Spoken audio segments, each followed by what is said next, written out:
Techno Assam চেনেলটো subscribe কৰক আৰু প্ৰেছ কৰক বেল আইকন।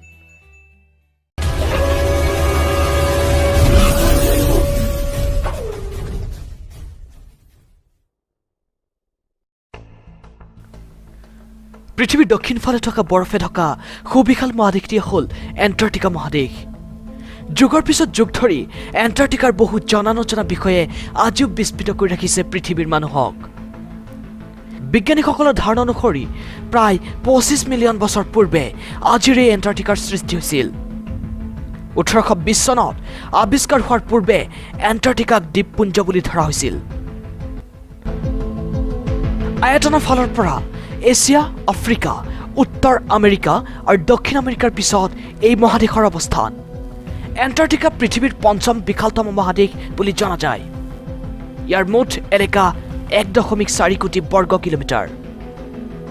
এণ্টাৰ্কটিকাৰ 14.99% বৰফৰে ঢকা। পৃথিৱীৰ মিঠা জলৰ ভাণ্ডাৰৰ প্ৰায় 70%ই এণ্টাৰ্কটিকাত পোৱা যায়।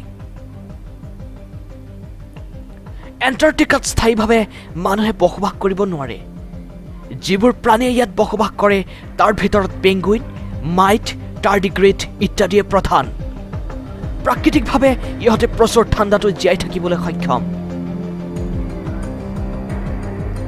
1983 চনৰ 21 জুলাইত এণ্টাৰ্কটিকাৰ ভষ্টক ষ্টেচনত ৰেকৰ্ড হোৱা তাপমাত্ৰা আছিল 89.2 ডিগ্ৰী চেলছিয়াছ।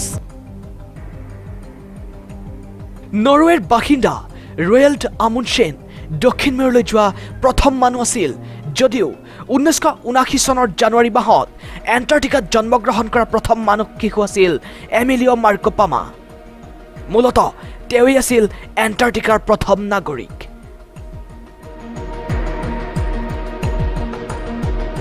এণ্টাৰ্কটিকাৰ এনেধৰণৰ বিভিন্ন বিষয়ে যেনেকৈ আমাৰ মনত বিস্ময়ৰ সৃষ্টি কৰে, ঠিক তেনেকৈ বৰ্তমান সময়ত দুৰন্ত গতিত বৃদ্ধি পোৱা গোলকীয় উষ্ণতাৰ ফলত আমাৰ ভৱিষ্যত আৰু অধিক ভয়ংকৰ হৈ উঠিছে।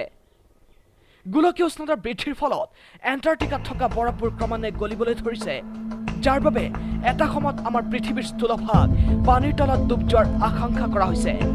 সেয়ে পৃথিৱীত জীৱৰ অস্তিত্ব জীয়াই ৰাখিবলৈ হ'লে পৃথিৱীৰ বাসিন্দাৰ মাজত পৰিৱেশ সম্বন্ধীয় সজাগতা বৃদ্ধি কৰা উচিত।